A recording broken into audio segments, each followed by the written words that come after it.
Hi, I'm Ashley, And I'm Jesse. and this is the Love Story Podcast. Hey there. Hi, how are ya? Pretty good, and you? Not too bad. Alrighty, what are we doing today on the Love Story Podcast? Well, are we starting with When Harry Met Sally? Of course we are, because we're going to Alright. round out our 90s love stories. Yes. When did When Harry Met Sally come out? Did we ever know this? No. Is that an 80s love story? I feel like that's 80s. I'm going to say 87. Oh, let me see. I'm going to say 89. When Harry... 89. Hold, please. Ka-chow. Wow. Yeah. Proud of you. I'm right. Thank you. That's So good. we're going a little bit further back in the archives of the 90s love stories. How many times have you seen When Harry Met Sally? I'll go first. Probably 2 million. Twice. Oh, really? Yes. It is one of my most favorite movies. Yep, I love the That's love good. story. What else about it do you like? What else about it do I like? Yeah. I like the cat and mouse. Oh, there's an Easter egg there. The cat and mouse. For next week's episode. The cat and mouse dynamic that they have. I don't know if it's necessarily cat and mouse. I think it's more of just like... What do you mean? Because He's chasing her the whole time. I don't know about that. Absolutely. From the beginning, he has the hots for her. Because the premise of the movie, the whole thing starts when they're going on a road trip from Chicago to New York City because they are in college. I think Harry is going to be going off to do more college. Sally is going off to start she's going to journalism school. So I think they're both going into further their college education.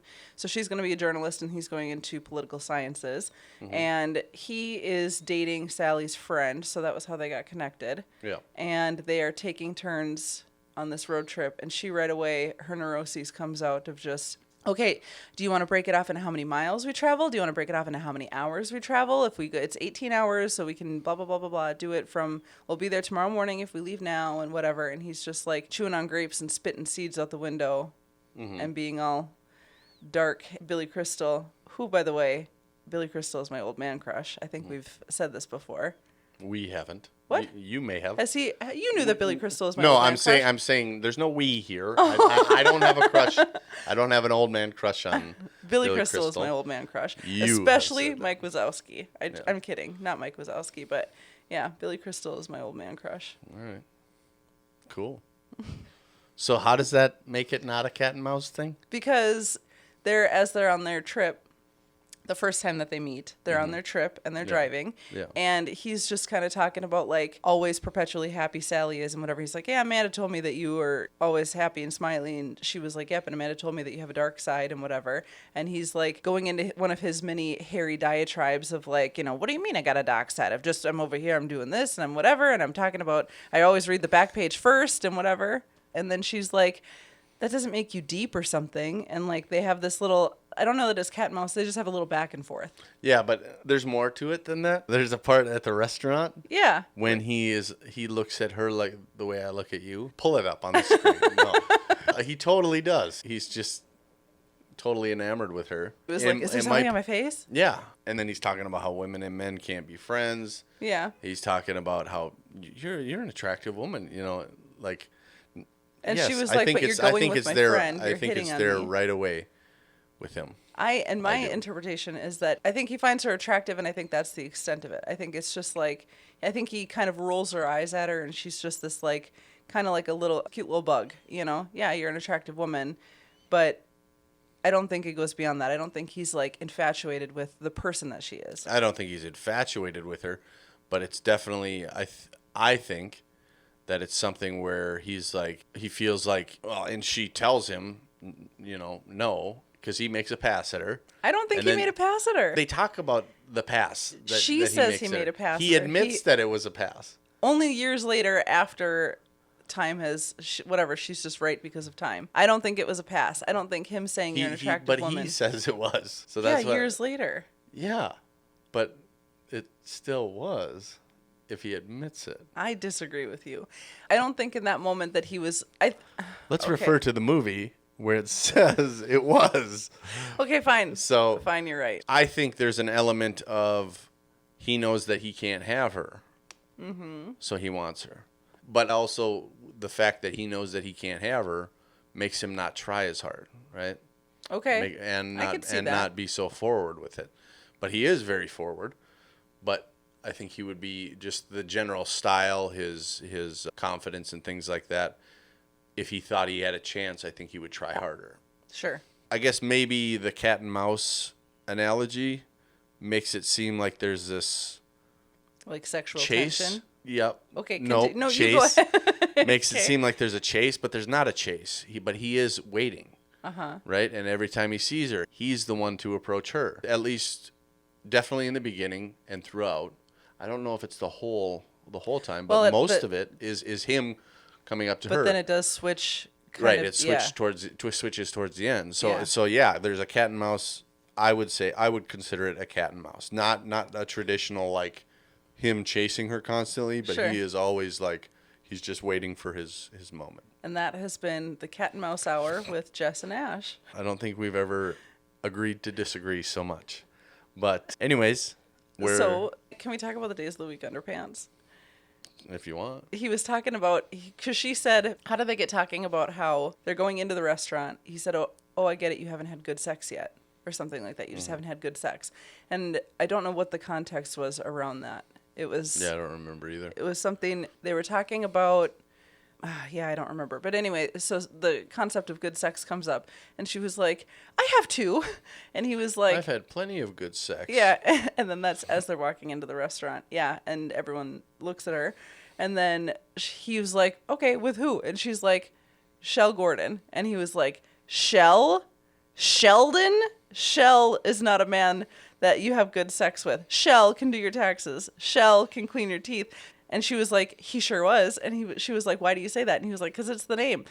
Then he goes, oh yeah, Sheldon. Ride me big, Sheldon. Like, it's a good scene. Anyway, he says, why do... Yeah. Because of his deadpan delivery of ride me big, Sheldon. It's good. Right. Anyway, they're sitting at the restaurant having this conversation. And then he's like, so what happened to Sheldon? And she's like, well, if you must know, he was incredibly jealous and it just didn't work out. And he was like, what do you mean? And she was like, well, I had these Days of the Week underpants. And, you know, Monday, whatever, it had cute little Monday, whatever. And she said, but there was only 6 of them. And he couldn't figure it out what happened to Sunday. Where was Sunday? Where had I left Sunday? And she said, and he didn't believe the answer. And then Harry was like, and what is the answer? And she said, they don't make them because of God, which is an interesting concept because do you not wear underwear on Sundays? Does God not want you wearing underwear on Sundays? Right. Because that feels less like what the church would want, in my opinion. I don't know that I have a whole lot of proper tools to dissect that. I would imagine somewhere they have made underwear that say Sunday on them. I think they probably do. Probably. Mm-hmm. So I don't know. I think that might be just a part of the movie. I think it is just a part of the movie. Oh, okay. But what I find interesting is the rationalization that because of God, you don't have Days of the Week underpants for Sunday. Right. Which Yes. I also think might just be part of the movie. I do think so. Humorous. And while I understand that, yeah. if we're going to take the cat and mouse and he says it's definitely he made a pass, then we can just say definitely they don't make Days of the Week underpants because of the movie. No, I agree. The movie Yep, says 100%. it. Are we fighting? No. Oh, good. Yes, we are. Let's break I hate up. that. It's okay. Is this a cat and mouse thing? Touch my hand. It's okay. I can't reach. You just touched it. Okay, we're good. We're back on track. Thank God. Now who's the cat and who's the mouse? Thank God. Underwear. Sunday underwear. Who's the cat and who's the mouse? You're unhinged. Okay, did you say mouth? Mouse. Okay, let's Is get that back what you on is track. that what you asked? I was asking since we broke up and then we got back together. Like now, now has We has a did? diamond. You just said let's break up. I said let's make up. Oh, I thought you said. Oh my gosh, guys, this is I'm sorry. things are getting out of control. Are we gonna have to cancel We are this usually podcast? so good at staying on track We and like really are. just focused. It's like our podcasts are in like a linear pattern, like trains. I was on the gonna say tracks. rut, but we don't want to say that. But like yeah, that would be the word. You know, Yeah. I'm picturing like a 1920s vehicle with the skinny tires, and we just I'm slide picturing right in. how a tornado goes right for the ditch. You know, Sure. that's what I'm picturing. Sure, yeah. Or do they avoid the ditch? Are you supposed to go into a ditch if You're supposed to go into a ditch. Oh, Yeah. all right, never mind. Got it. Well, anyhow, so You're supposed they. to go out into an open field. We should watch Twister as one of our movies too. Yes. That's a good one. Yes. More Terrified 90s the crap stuff. out of me when I was little. But I was also terrified of tornadoes and then watched Twister and it didn't make it better. So, but that's not what we're talking about. We're talking about when Harry So met you were Sally. trying cognitive exposure therapy? I was, yeah. Yeah, it didn't work. No. Okay. I think I really needed to immerse myself if it was going to work. Just grab a belt and a pipe that comes out of the Yeah. ground. And just really get in there. Yeah. Get into the But back eye to, of the tornado. Yes, but back to The Harry heart of Met it all. Sally. Yes. So they, in the beginning, they travel because he says, because the whole thing is men and women can't be friends. What's your take on that? And the Harry side of it is men and women can't be friends because the man always wants to nail the woman no matter Yeah. what. And even if the woman finds him attractive, it doesn't matter. Even if the woman is attractive, no, he still want him to nail her anyway. And so basically, sexual tension gets in the way. Men and women can't be friends. Yeah. And also, even if you are two people in a relationship, because then when they meet up again, they're like, okay, men and women can be friends because if the two people are in committed relationships, but then he talks himself, don't focus. I'm falling asleep. No, men and women can't be friends. It's early, unless folks. they're in a relationship. Both are in a committed relationship. Yes. But then your partners start to feel like you're seeking outside of the relationship for something. Why do you need to find this relationship with this other person? Blah, blah, blah. Am I not fulfilling? And thus meaning, coming all the way back to men and women can't be friends, whether you're in a relationship or not. Mm-hmm. So what's your take on that? I think it all depends on the depth of the relationship. I completely agree. The what? I agree. Pause that. Flip it down and reverse it. I completely agree. She agrees.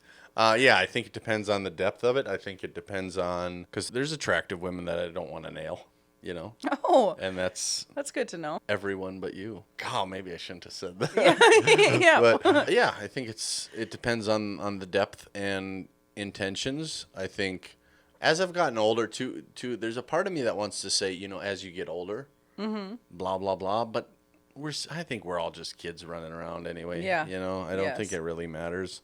Yeah, so the depth of the relationship, intentions in the relationship, obviously, because that's what we're talking about. I think, yes, it is possible. There are certain relationships, I think, that kind of become, when you are committed to someone, where it's kind of unnecessary to, like, cultivate a new relationship. Yeah. Because it's like, I don't know. What do you think of that? I tend to agree with you. It's a little bit different because you are in a networking group now, and I'm in a networking group. And like, if you, for instance, are having to get together with a female from your networking group for networking purposes and having a one-to-one or getting to know people, like all of that, you are going to be cultivating new relationships and new friendships, and that's reasonable. And that's where I'm saying the intentions.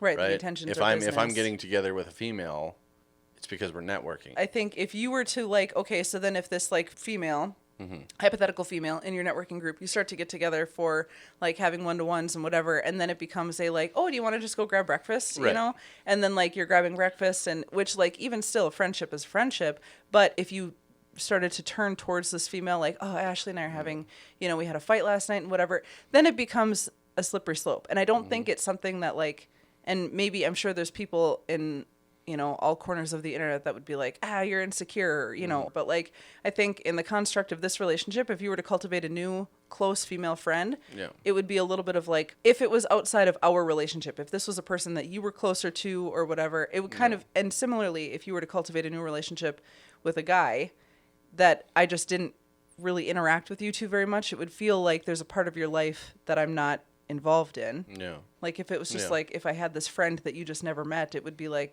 okay, what's the story? Or and then if you did meet them, and if it was just like, the me and this person show, you would feel like, okay, I don't want to participate in this. And I think too, with our life and dynamic, we have decided we commingle a lot of our life together, and so it's like a change in that would be questionable. Like, why are you going? Because we've decided that this is how we want to live our life. Why are you doing this differently? I think a blanket answer would be yes, men and women can be friends. Right. But there are certain aspects of it, right? So and every relationship has different rules of engagement. Yes. Like an open relationship. Right. Is not something I'm interested in. Right. Right? Like, so, but some people are. Right. So you know what I mean? You can't really just give it one answer. Yeah. There's a spectrum. Indeed, there is a spectrum of relationships, and I think for our relationship in particular, yes, men and women can be friends. And I think because if at any point, if there was anyone that made you feel uncomfortable, we'd have a conversation about it and vice versa. Mm-hmm. But we are not Harry, nor are we Sally. No. We are neither cat nor mouse. Well, you're a little hairy. But What? Spell it. What's that? Spell Harry. Harry. No. Harry. Yeah, that's what I thought. What do you think? We already talked about that. Okay. So now Sorry, moving I on in wasn't the paying story. Yes. attention. Moving on in the story. Mm-hmm. So they have their moment traveling to New York. They have this men and women can't be friends. And so she says, well, that's a shame because you were the only person I knew in New York. Yep. And so then they go their separate ways. Cut to 5 years later. So this would have been they're 26 years old now, and they're in an airport. Sally is in an airport making out with... Can I say, before you keep going, we look younger than they did at 26. Yeah. That's crazy. Yes. But is this also anyway. I do enough Botox for you to not disparage me like that. True. Good point. Sorry. Also, is this Shout like... out to Botox. Stop interrupting me. I'm sorry, honey. I love you. Good, thank you. So they're in the airport, and she's making out with Joe. Mm-hmm. Harry comes walking by, and he stands there. He happens to also be at the airport. Mm-hmm. And he stands there, and he looks at Sally. He clocks Sally right away. And then he looks, and he was like... And then Sally's like, Joe, this guy's staring at us while we're making out. And because she was getting dropped off at the airport to go somewhere. Yeah. And whatever. And so Harry's like, Joe, I thought that was you. And then... After they walk away, she's like, I'm so glad he didn't remember me. We drove from college to New York together. And don't you think that's more cat and mouse? I think a little bit. Absolutely. That is. I think it's maybe more like eagle and mouse. Eagle and prey. I wonder if cats or eagles are better hunters of mice. I would say eagles. Haven't you ever heard of the eagle eye? Harry spotted her in that airport. Fine. That's fine. I've heard of it. While she was making eyeballs, out. Yes. Yeah. I have heard of their eyes, but that doesn't. Are you Googling it? Thank you. like ratios of how often an eagle successful hunt. Mm-hmm. Cats have a very low level of successful hunts. Yeah, but I would imagine eagles do too. Okay, you guys want to lock in your answers? I'm going to say eagles are the better hunter. I'm saying eagles too. According to the AI overview of Google, cats are significantly better at mouse hunting than eagles. Snap. That makes sense because... If it made so much sense, then why did you say small. Eagles, Jess? Eagles are better at fish and larger prey. That's what I was going to say is because they're so small. Owls are probably better mouse hunters than cats. I'm going to go with cats. Cats are probably... I think for mice, cats are the cream of the crop. You're only saying cream because cat's in the cream, and you're shouting out to... It's another Easter egg. Yeah. Owls are vastly superior. God. Hey! Yeah, darn it. Yep, owls are better mouse hunters. There you go. They got the eyes, they got the ears, they got the head that turns all the way around. That's true. Cats are just out there goofing. They're just mouse hunting goofing. Wow, gotcha. Batting it around a little bit. Just kidding. See ya. Go ahead, sport. Very Tom and Jerry of them. I love Tom and Jerry. Do you like are you a fan of Tom and Jerry? I feel neutral about Tom and Jerry. Okay, I feel moving there's on. a couple of I'm shirts done. that I want to make for you. I want to make you a shirt that says "Ask me about my bees," okay. And now I want to make you a shirt that says "I love Tom and Jerry." I do love Tom. I would wear a Tom and Jerry shirt all the time. I would overwear it. It would have pit stains but it has to be a nice sturdy cotton. Yeah, you know what I mean? a Gildan shirt. Or do you want a Bella canvas? No.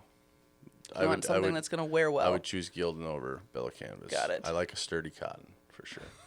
I like a sturdy cotton.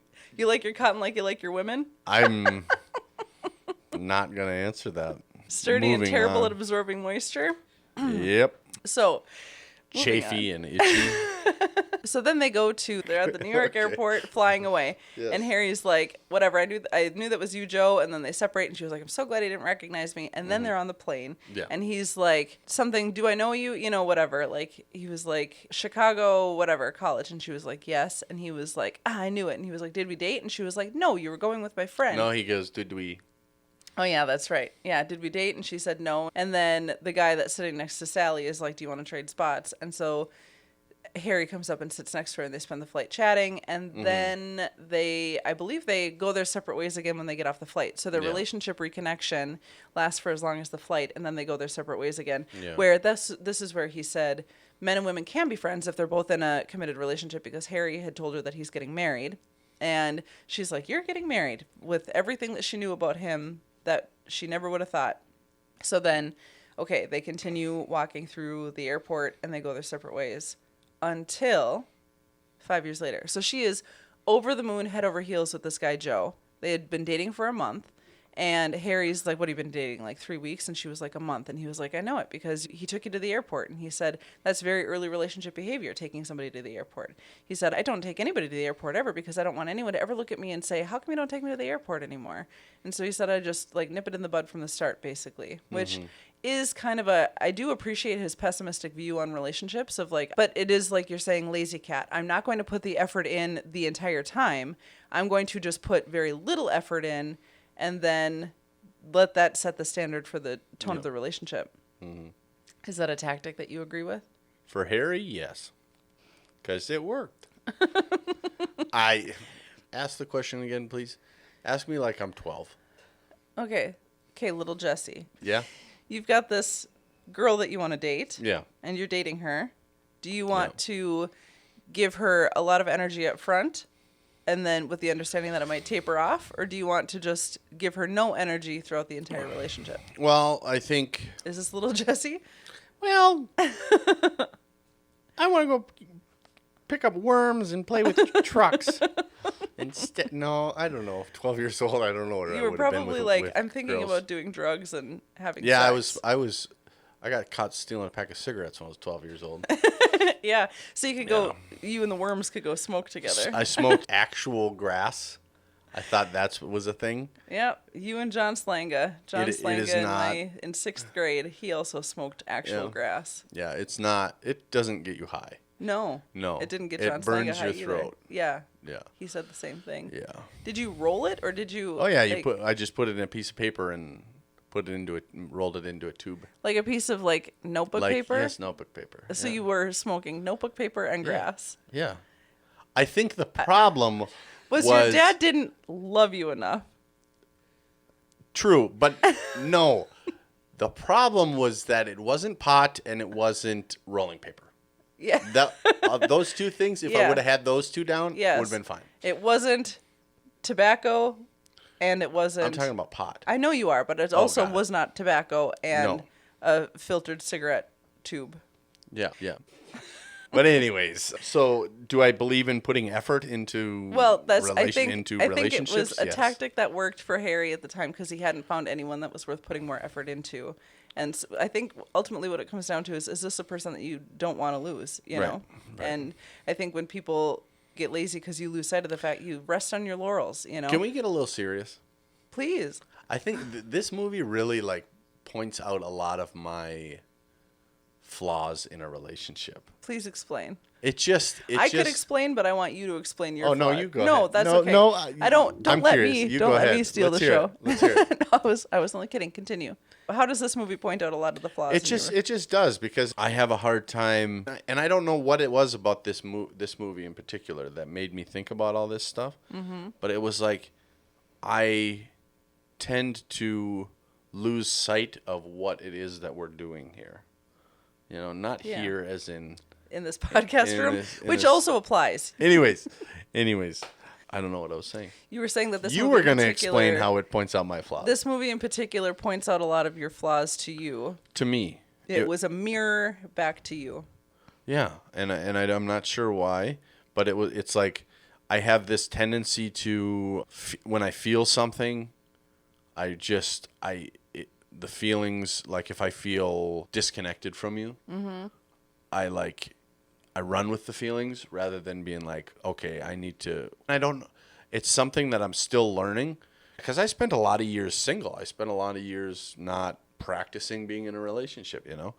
And so being in a relationship, particularly with you, is hard for me, you know, just because I run with my feelings. Mm-hmm. I wear my emotions on my sleeve.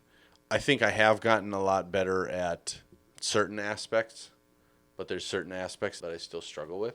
And that, for whatever reason, as we were watching this, I was like, oh. Because throughout the whole movie, maybe not the whole movie, but the second half of the movie, if Harry would have just been like, hey, I want to be with you. Yeah. You know what I mean? If they would have just stopped the cat and mouse game, it would have been a shorter movie, but it would have happened, right?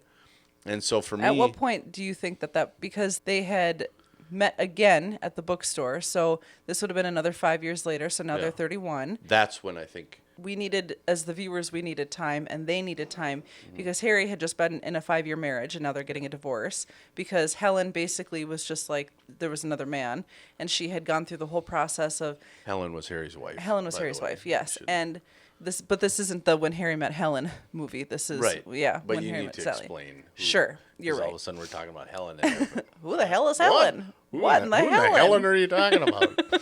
But yeah. So Helen was Harry's wife, and she basically was like, I don't think I want to be married anymore. And then the next day, she was like, I thought about it, and I don't want to be married anymore, and I can go move in over here. And then the movers come, and Harry was like, when did you make this decision? Like, you basically have given up on this marriage. And she was like, she didn't say anything. And the movers, he was like, when did this woman hire you? Maybe we do a teaser instead of explaining the whole thing. But how are people going to understand the context? That's true. That's true. We don't explain who Helen is, but we explain the movers. Oh, man. The movers are a central character in the downfall of Helen and Harry's. So Harry says to the movers, when did this woman hire you? And the movers are like, last week. And so the movers knew about Harry's divorce before Harry knew about the divorce. And this is what the conversation that Jess, Harry's friend, who is named Jess, is having a conversation at a Giants game. And he was like, oh, man, them's the breaks. And so then, okay, so Harry has his friend Jess, and Sally has her friend Carrie Fisher. Leia. Princess Leia. Oh, God. I don't remember. But Carrie Fisher is in a perpetual cycle of being the other woman with this one particular man that she thinks he's going to leave. He's going to leave his wife. He's going to leave his wife. He's never going to leave her. And everyone's like, yeah, we know he's never going to leave her.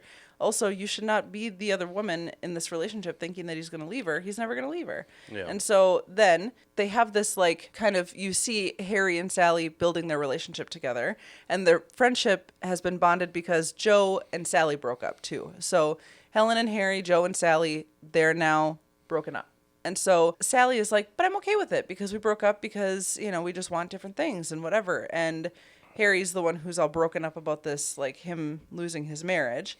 So then you see their relationship building as Sally is kind of being a place for Harry to just kind of like vent about his... When can I answer the question? What was the question? The question was, when do you think it changed? When do you think they could have come together? They're building their relationship together. And I'm watching you play solitaire. Go ahead. Did you like this part of the movie? There, I can ask you that.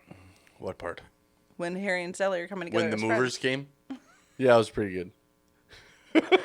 When Harry and Sally are coming together as friends, did you like that? Yeah, I did.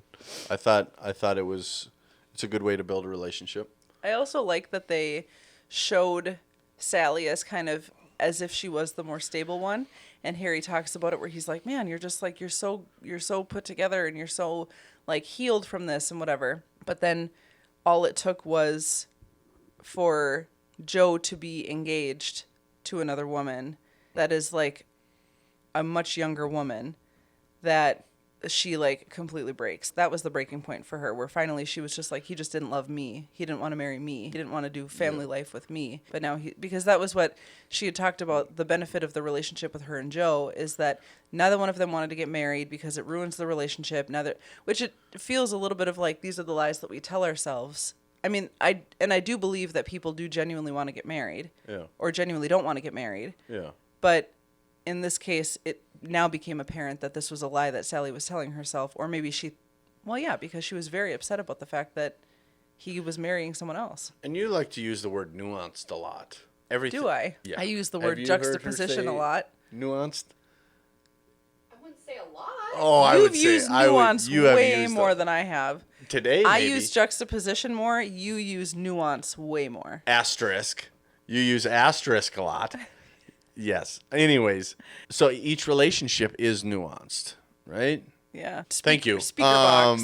Nuanced. And I think that, to her point, pretty much anything can work for any two people if they align, right? Sure. Not getting married or getting married can work for anybody if that's Right. relationships change and evolve, and sometimes people's desires and wants change and evolve. Sure. You know? And at no point did Joe make it apparent to Sally that he wanted to get married or anything. Their relationship Right.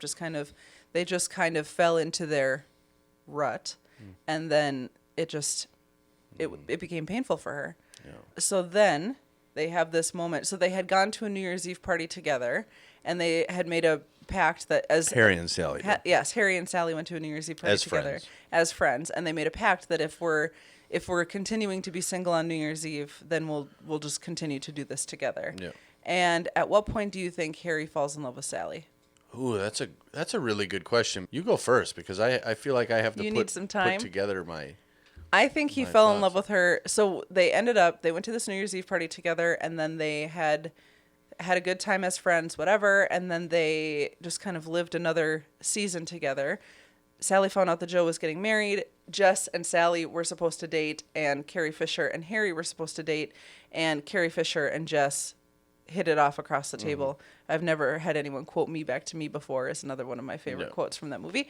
I used it when somebody had sent a chair picture of a chair that I had made to me, and they were like, "Oh my God, you should do something like this." And I was like, I've never had anyone quote me back to me before. That is my chair. I also like to say modal/actor and not the other way around. So like when people ask me if I'm a florist/upholsterer, whatever. Anyway, that's a Zoolander quote. And I say I'm a A florist. model, idiot. I'm a florist/actor, or florist/upholsterer, and not the other way around. But that's one of those obscure quotes that nobody else gets. Unless you're a diehard. Anyway, Losing it. I'm okay, fine. losing it. Okay, hey, come back. Yeah, I love Zoolander, but man, that was a... You're a model idiot right now. Thank you. So anyhow, I think I'm getting the black lung, Pop. Oh, I love that movie. That movie is hilarious. it is a good movie. A Yes, very it good is. movie. This Can is we not, do that on the podcast? We can figure out a way to make it work, I'm sure. For April Fools, we can do it. It's like, there's no way they're gonna fit into that school. What is this? A center for ants? And then when they're trying to get into the computer, I only watched the second one. This Zoolander and When Harry Met Sally are two movies that I will watch over and over and over Yeah. again. Zoolander is peak millennial humor.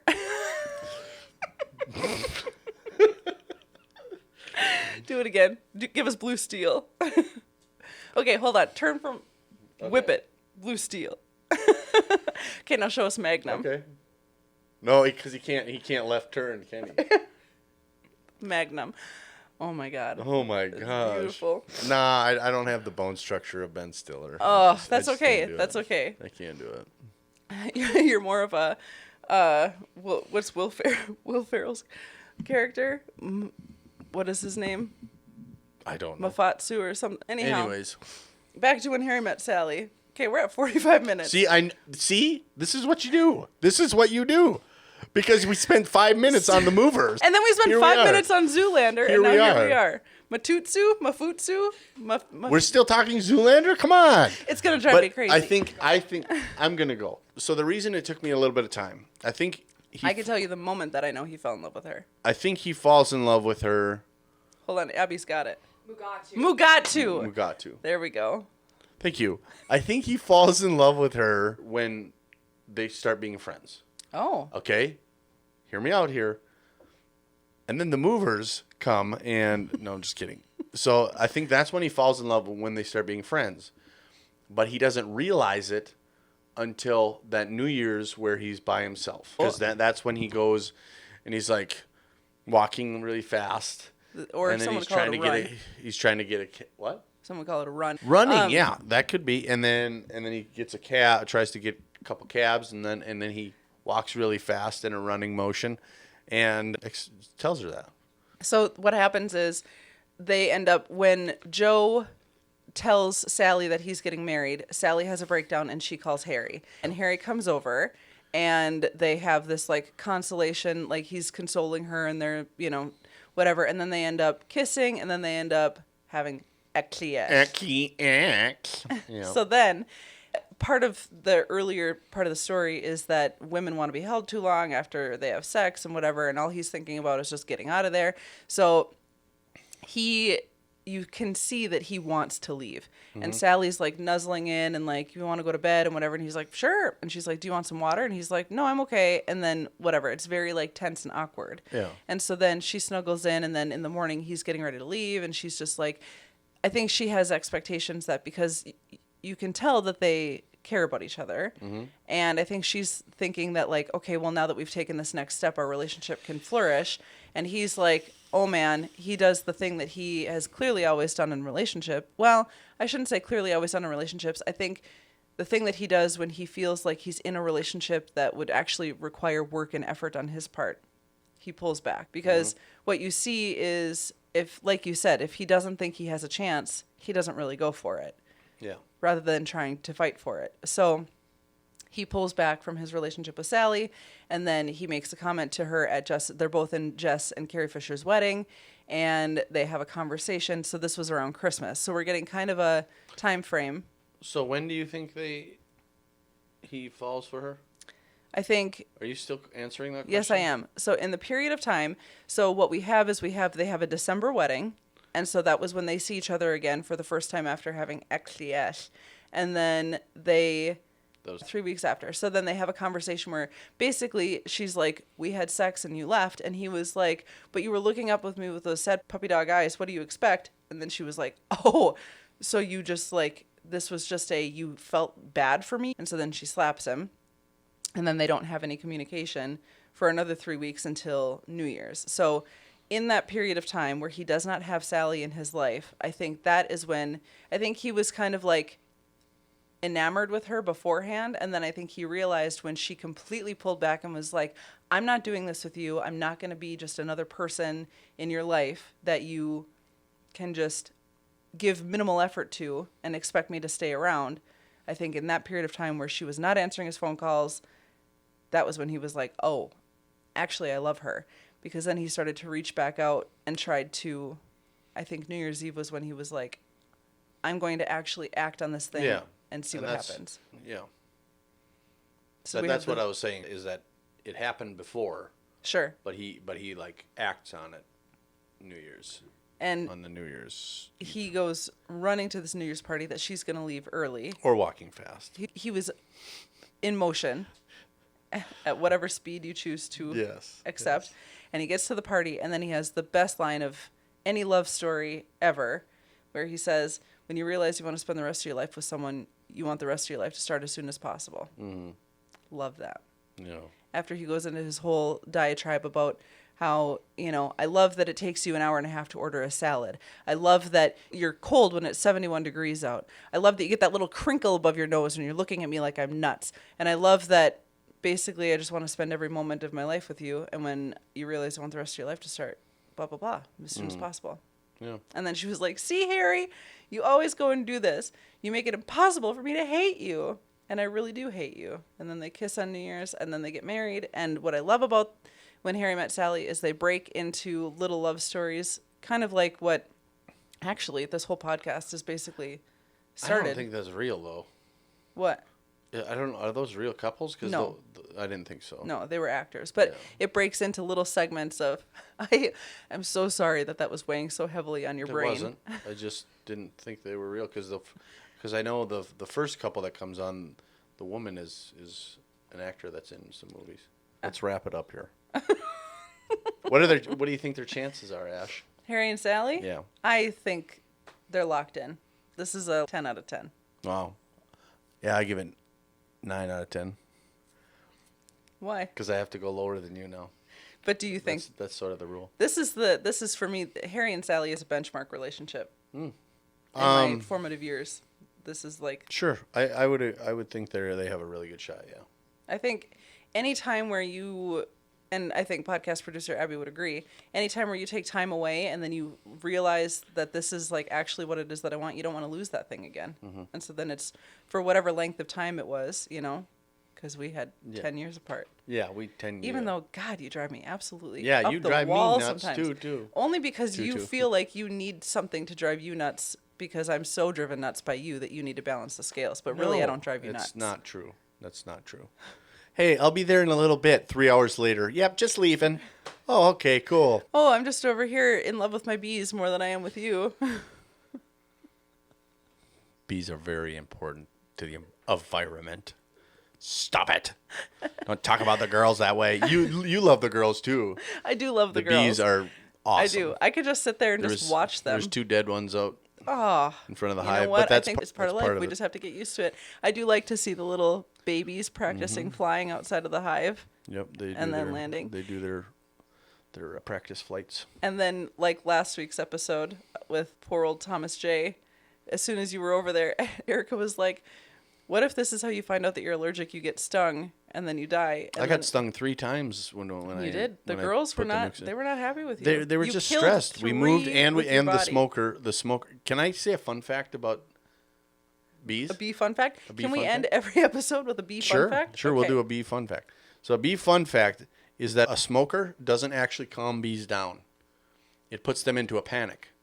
People think that a smoker calms them because from our perspective, it calms them down because they're less worried about what we're doing. So when you put smoke, they think, oh no, there's a fire. We're going to have to move home.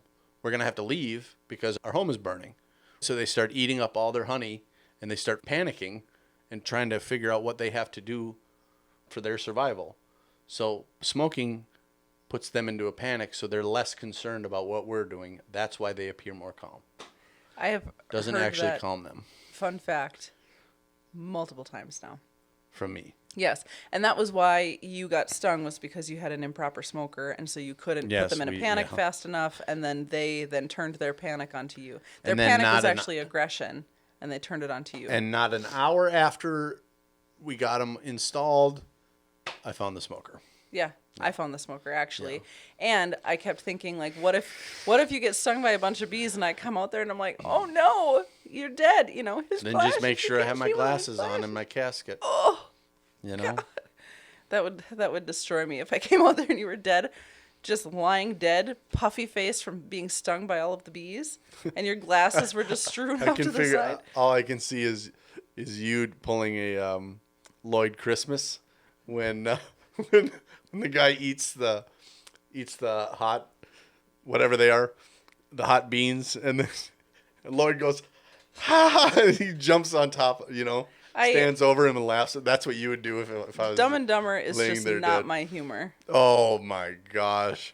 that's a funny movie. It's not nearly as funny as it used to be, but right, I feel that way about Napoleon Dynamite. Yes. Napoleon Dynamite, I feel like is funnier to quote than it is to watch. Yes, but at the time, it was one of those movies that you watched it and people either loved it or hated it, and I loved it and made Napoleon Dynamite my whole personality for a while. Still going with that, huh? Right on. Got your tater tots. Okay. Well, thank you for listening to this episode. I think we're done, right? I think we're done, and then some. We're done and then some. Oh, I don't know if I have another bee fact. Shoot. Well, anyhow, we're going to soft launch a new series. Did we say goodbye? Mini-series. We have not said goodbye yet. Oh. But next week, we're going to kick off our Hot Disney Summer. Soft launching Hot Disney Summer. It's like Hot Girl Summer, but we're having Hot Disney Summer. We're going to be talking about, next episode, we'll be talking about the Aristocats. And from there, we're going to be talking about more, what would you call it? Disney movies, Disney love stories. Lore. You are really obsessed with the lore. I think it's going to be great to learn about the origins of these stories. But the Aristocats, I don't know that there's a whole lot of origin to that story. Everybody. There was a part in Aristocats that I was like, ooh, this is a tie back. And I'm excited to dig into the Aristocats with you. That is, okay. Cool. So anyways, wow. So getting back to it, we're going to be talking about Disney movies. And we are going to have some insider information on the history of the actual Disney movies. Yes. So it's not just going to be talking about the love in the Disney movies. It's going to be talking about their history. We're also going to be serving up a hot pile of lore. What's wrong with you? What happened? What happened to you? Okay, goodbye.